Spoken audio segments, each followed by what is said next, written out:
ಕರ್ಮಚಕ್ರ ಶಿಕ್ಷೆ ಅಲ್ಲ ಶಿಕ್ಷಣ ಪುಸ್ತಕದಲ್ಲಿ ತೆಲುಗು ಮೂಲ ಭೀಮನೇನಿ ವಂಶಕಿರಣ್ ಮಾಸ್ಟರ್, ಅನುವಾದ ನಿರ್ಮಲಾ ಶರ್ಮಾ, ಬೆಂಗಳೂರು. ಇದರಲ್ಲಿ ಪ್ರಶ್ನೆ 5ರಲ್ಲಿ ವೇಣು ಅನ್ನೋರು ವಂಶಿ ಮಾಸ್ಟರ್ನ ಒಂದು ಪ್ರಶ್ನೆ ಕೇಳ್ತಾರೆ. ನೀವು ಹೇಳಿದ ಹಾಗೆ ಮಾಂಸಾಹಾರ ತಿನ್ನುವವರು ತಪ್ಪಿತಸ್ಥರು. ನಾನು ಅದನ್ನು ತಿನ್ನುವುದನ್ನು ಬಿಟ್ಟಿದ್ದೇನೆ. ಆದರೆ ಅದನ್ನು ಮಾಡಿದಾಗ ತಿನ್ನುವವರನ್ನು ನೋಡಿದಾಗ ತಿನ್ನಬೇಕು ಎನಿಸುತ್ತದೆ. ಮನಸ್ಸನ್ನು ಬಲವಂತವಾಗಿ ನಿಗ್ರಹಿಸಿಕೊಳ್ಳುತ್ತೇನೆ. ಆ ಚಪಲತ್ವವನ್ನು ಹೇಗೆ ಹೋಗಲಾಡಿಸಿಕೊಳ್ಳಬೇಕು, ದಯವಿಟ್ಟು ಹೇಳಿ ಅಂತ ಹೇಳಿದಾಗ ವಂಶಿ ಕಿರಣ್ ಮಾಸ್ಟರ್ ಹೇಳ್ತಾರೆ, ಮೈ ಡಿಯರ್ ವೇಣು, ತುಂಬ ಜನ ಮಾಂಸಾಹಾರವನ್ನು ತಾವು ತಿನ್ನಬಾರದೆಂದೋ, ತಿಂದರೆ ಅನಾರೋಗ್ಯವೆಂದೋ, ತಮ್ಮ ಕುಲದ ಹಿರಿಯರು ಹೇಳಿದ್ದಾರೆಂದೋ ಮಾಂಸಾಹಾರ ತಿನ್ನಬಾರದೆಂಬ ನಿಯಮಗಳನ್ನು ಇಟ್ಟುಕೊಂಡಿರುತ್ತಾರೆ. ಆ ನಿಯಮಗಳು ಶಾಶ್ವತವಲ್ಲ. ಮೂಲದಲ್ಲಿ ಬದಲಾವಣೆ ಬರಬೇಕು. ನಾನು ತಿನ್ನುವ ಜೀವಿಯ ಪ್ರಾಣಿಗಳ ಪ್ರಾಣ ಬಹು ಅಮೂಲ್ಯವಾದದ್ದು ಎನ್ನುವ ತಿಳುವಳಿಕೆ ಬರಬೇಕು. ಹೃದಯದಲ್ಲಿ ಪ್ರಾಣಿಗಳ ಮೇಲೆ ದಯೆ, ಕರುಣೆ ತುಂಬಬೇಕು. ಧ್ಯಾನದಿಂದಲೇ ಈ ದಯಾ ಹೃದಯ ಸಾಧ್ಯವಾಗುತ್ತದೆ. ನಿಜದಲ್ಲಿ ಮಾಂಸಾಹಾರ ಎನ್ನುವುದು ಹೃದಯಕ್ಕೆ ಸಂಬಂಧಪಟ್ಟಿದ್ದು. ನಿಮ್ಮ ಹೃದಯದ ಪ್ರೀತಿಯ ಬಾಗಿಲುಗಳನ್ನು ತೆರೆಯಿರಿ.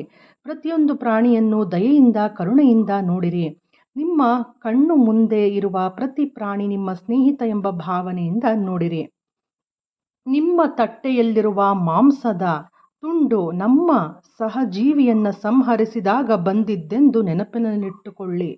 ನಿಮ್ಮ ಬಾಯಿಯಲ್ಲಿರುವ ಮಾಂಸದ ತುಂಡು ಒಂದು ನಿಸ್ಸಹಾಯ ಸ್ಥಿತಿಯಲ್ಲಿ ಒದ್ದಾಡುತ್ತಾ ಪ್ರಾಣ ಬಿಟ್ಟ ಒಂದು ಎಳೆಯ ಹೃದಯ ಎನ್ನುವ ವಿಷಯವನ್ನು ಮನವರಿಕೆ ಮಾಡಿಕೊಳ್ಳಿ.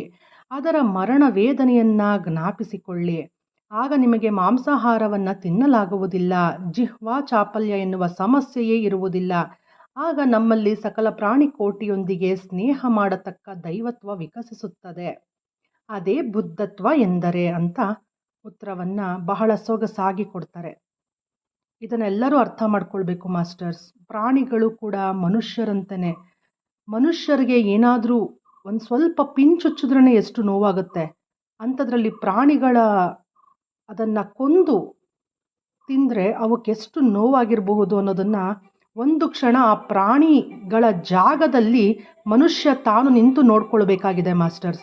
ಆಗ ಮಾತ್ರನೇ ಆತನಿಗೆ ಅರ್ಥ ಆಗುತ್ತೆ ತಾನು ಮಾಡ್ತಾ ಇರೋದು ಮಹಾ ತಪ್ಪು, ಮಹಾ ಪಾಪ ಅನ್ನೋವಂಥದ್ದು. ಧನ್ಯವಾದಗಳು ಮಾಸ್ಟರ್ಸ್.